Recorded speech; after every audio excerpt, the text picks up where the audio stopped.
Yo, what's up everybody? Welcome back to the channel. First of all, you guys know the drill. If you guys please smash that like button, I'd really appreciate it. If you guys leave a comment down below, I don't care what it is, it super helps the channel out. Yeah, let's go. I ain't the first with the curse, with the thirst that I wanna be better, not worse. Man, it hurts. I'm on this earth. We're back in the shop. I wanted to do a little tool review for you guys. Today we have a plasma cutter in the box, brand new, from our friends over at VEVOR. Now, this plasma cutter was purchased for about $225.99 online on their website. I'm gonna go ahead and leave a link in the description and also a discount code. If you guys use my promo code, you guys will get 5% off. So please use the promo code. Make sure you guys are using the promo code at checkout so you guys can save some money. Now, the part number here is CUT-50P. That's the model number, and we're gonna go ahead and start unboxing this thing.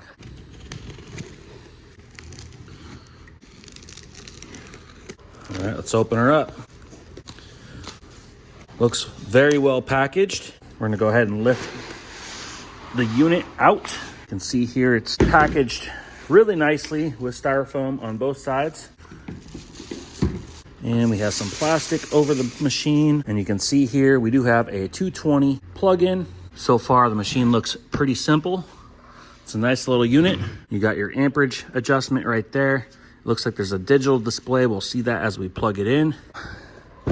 This is probably all the accessories here. We're gonna go through this. So here is our adapter from 220 to 110. So that'll allow us to use this unit off of the 110 circuit. We have some instructions. Looks like they give you a couple fittings, some MPT to barbed fitting with some hose clamps and some bolts. There is our air line. Looks like we have our ground clamp here. It's got a nice little plug on the end. That appears that it's just gonna go right into there.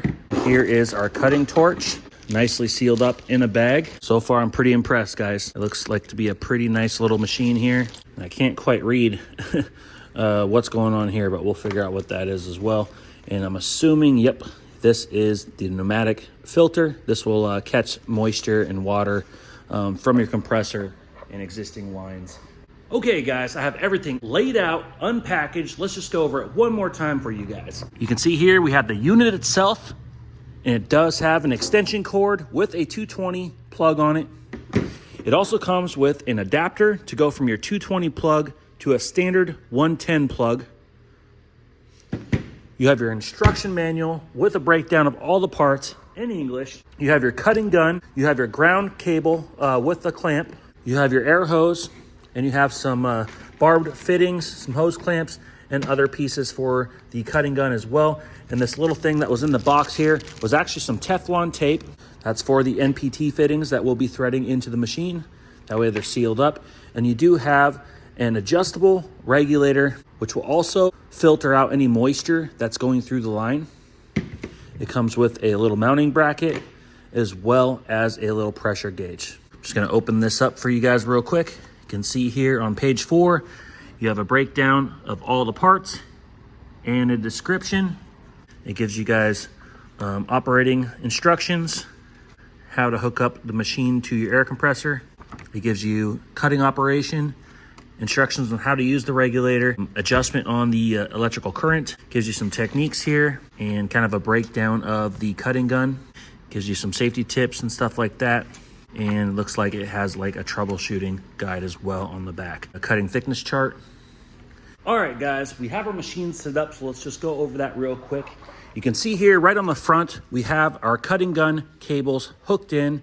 Now, it had a lot of slack, these two wires right here. So I went ahead and added a few zip ties. I got 1, 2, 3, 4, 5 zip ties just to clean it up. These all went in by hand, super easy to put in. You can take them on and off quickly if you want. I was gonna leave mine more in place permanently. That's why I went ahead and just kind of zip tied everything more securely. And I thought that looked pretty clean. Up on top here, these are actually to wrap the cables around when the machine is not in use. They give you supplied bolts here, and there's already threaded holes on top of the unit. So we went ahead and tightened these down so we can wrap our cable around the top of the unit when we're done. There's a barbed fitting on the back here. Now it says gas, but it's actually your air inlet. They give you the supplied air hose we went ahead and put it directly to a barbed fitting that we actually had and a T-style fitting that will go to our couplers. That way we can just grab our existing supplied air and plug right into the back of this machine. You have about 5 feet of extension cord here, and then they give you this adapter. So you get about another foot there. So you get about 6 feet total to a 110. So we have that plugged into an extension cord here. You can see here, I have the machine up on a table here. I'd probably put it onto a cart or my existing welding cart at some point. Got a welding hood getting ready so we can do some cutting. You can see the gun here has these little clip-on protectors. They gave you a couple extra ones that just literally clip on. And the reason for that is it's kind of so you can kind of get use. It gives you your proper height. And inside the instructions, it gives you a little bit of a guide of what's too close, what's not okay, and what's okay. And just read over your instruction, guys, and you guys should be good. But they give you a few extra ones of those. They give you some extra tips. And the only thing I'm not happy with, guys, was the supplied air water separator regulator here. The barbed fitting that it came with broke on me when I was tightening the hose clamp, which was super weird. I had them both in place with the Teflon, just like this. And I went to put the air hose on and I grabbed a clamp. And when I was tightening down the clamp, it literally broke on me, which was really crazy. I've never had that happen before. But this is a very inexpensive regulator. You guys can really get this at any hardware store or anything like that, relatively cheap. I'm not worried about it. We don't have a lot of moisture in our lines. Plus I have other air water separators and regulators already hooked up in my air supply system. So we're gonna go ahead and just bypass this for now. But I wanted to show you guys this hooked up, but I'm a little bit bummed out that we don't get to hook this up for the video. But that's okay. We'll just go get another MPT to barbed fitting, and we'll probably replace both of these to a better quality barbed fitting. Maybe I just got a dud, but we'll go ahead at some point and install this in line to keep it kind of with this machine to extra protect the unit from any moisture. So that's pretty much it, guys. I'm gonna go ahead and throw my hood on here. We have our clamp already in place on a ground. I have an old hood here from the scrap pile. You can see here I'd already ground out some spots here. I'm gonna do a little bit of a rectangle there. In the center here, I have a triangle, and I have kind of a sloppy circle. Don't mind my artwork, guys, but I'm just gonna go ahead and give it a test and see what we can do and see what this machine can do. Let's go. All right, I got my mask on, protect my eyes. Safety glasses are also a very good thing. We got some gloves here to protect our hands, and we just turned the unit on and hooked it up to air. This is our voltage regulator. This is the only adjustment that you actually have on the machine. So it gives you an adjustment here to adjust the amp. So there's all the way up to 50 amp. Obviously, the thicker the steel, the higher the amperage you want to go. Now, in the instructions in the back, it does have a thickness gauge for your steel. Right here, you got a cutting thickness chart. You got your mild steel, your stainless steel, and your aluminum. And it kind of gives you just kind of a little bit of an idea of where you got to have your machine set here. So it says for us, we're cutting some really thin sheet metal here.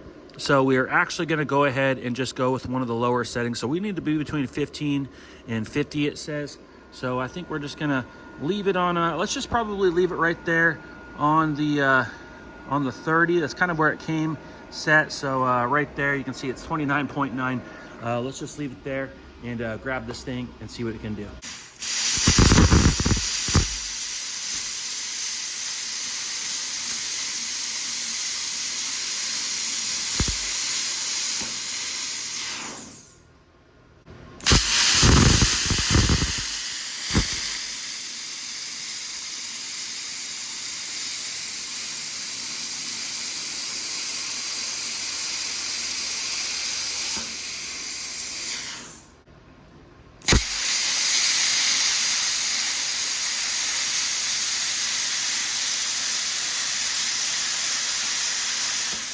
Just got through the triangle in the center.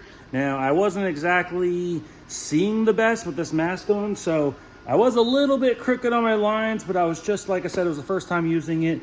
You can see here, it dropped right through, very sloppy cut. But what I actually like about it is it's not creating a lot of heat. It is literally, I just got done cutting it, and it's barely lukewarm. and I'm literally grabbing this with my bare hand. So let's go ahead and check it out and see if we can cut out the square here.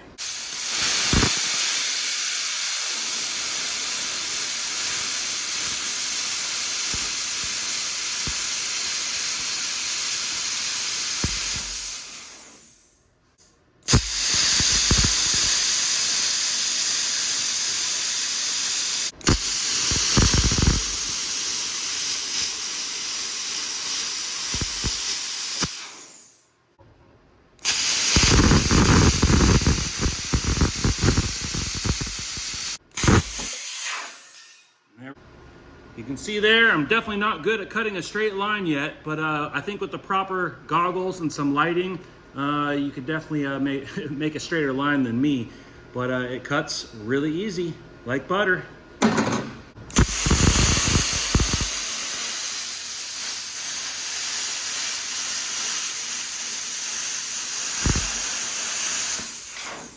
Did you guys see how fast that was? That is the trick, to move a little bit faster. I was definitely moving a little too slow before, but I literally cut a circle in this hood in about 10 seconds. That was super fast, super effortless. That was awesome.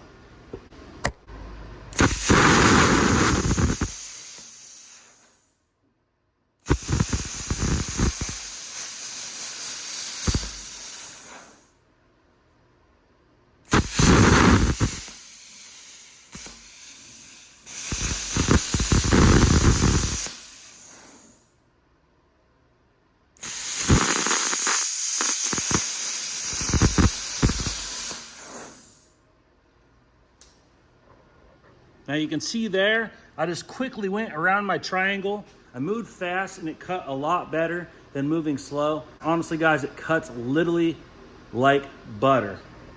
That is awesome.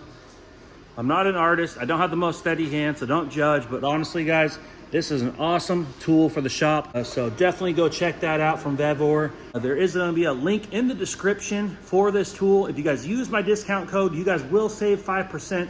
So make sure you guys click the link in the description and use that discount code at checkout. So let's go ahead and shut this machine down. You can see here the adjustable amperage. It's pretty awesome. The on and off switch is on the back of the machine. Let's flip it off. Looks like the cooling fan does stay running just for a little bit longer even after power shut off. And looks like it ran for a good 5, almost 10 seconds after the machine fully shut off. So we're gonna go ahead and unclamp our ground.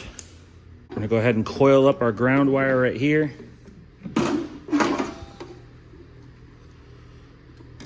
Just like that. And we're gonna go ahead and spool up our cutting gun cable as well, just to keep it nice and safe. We'll just rest the actual gun itself right on top, and we'll go ahead, we've unhooked our air line. Let's kind of put that on top as well.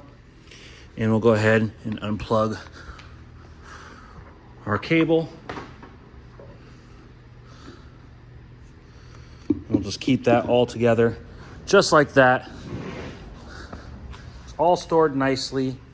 And remember guys, I'm not a pro at this. This was the first time using this machine here. I'm definitely gonna be reviewing these a little bit more, probably watching some videos myself, and definitely get some practice in. They do give you some cutting techniques here, and they give you torch tip height and position, what not to do, what to do.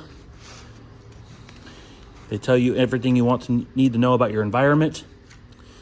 They give you some safety tips. They teach you about the machine itself and what's actually going on inside the cutting gun itself. They give you some troubleshooting, and they give you the analysis and solution. And they also give you a cutting thickness chart, guys. So you definitely want to read through this fairly thoroughly. So my suggestion is when you get this machine, go ahead and read the instructions before you even start putting it together and start using it. Read through this at least once. I think you'll learn quite a bit just from running through the instructions at least one time, and then you can reflect back to it as you're using the machine. So anyways, there it is, guys. The machine is definitely small. It's not very big. It's not heavy, super light. awesome machine. I cannot believe it cut through that hood that fast. I was not expecting it to cut through that fast. I was kind of expecting more of like a gas torch. And I was moving real slow for the first few times. And once I moved fast, it just cut through like butter. And I was able to do some straighter cuts. You can see here, I have my triangle. And I was also impressed with how fast the metal cooled. It wasn't super hot. I was literally able to pretty much pick up the scrap piece almost instantly and it not be that hot. Of course, be careful. You can see here we have our triangle, we have my circle. I couldn't not believe how fast I cut that. I definitely got to get better at following the lines. And you can see here, I came back afterwards and trimmed out my triangle a little bit straighter so it wasn't so jagged. And as well as the square, I kind of came back and kind of did some quick cuts just to experiment a little bit more. But that was super awesome, super impressed. I think the quality is there. Very inexpensive tool, a must need for the shop, guys. If you guys want to get this tool, just use my discount code and link in the description. Save yourself 5% off the unit right away at checkout. So anyways, I hope you guys enjoyed the video. Like this video, leave a comment down below. If you guys have any questions, I promise to answer them to the best of my ability. If you guys haven't yet, hit that subscribe button and we'll see you on the next one. Ooh, like LeBron, though, or like Lonzo. Ooh, I'm a baller, yeah, shot caller, yeah. They love me, you can't touch me, nah.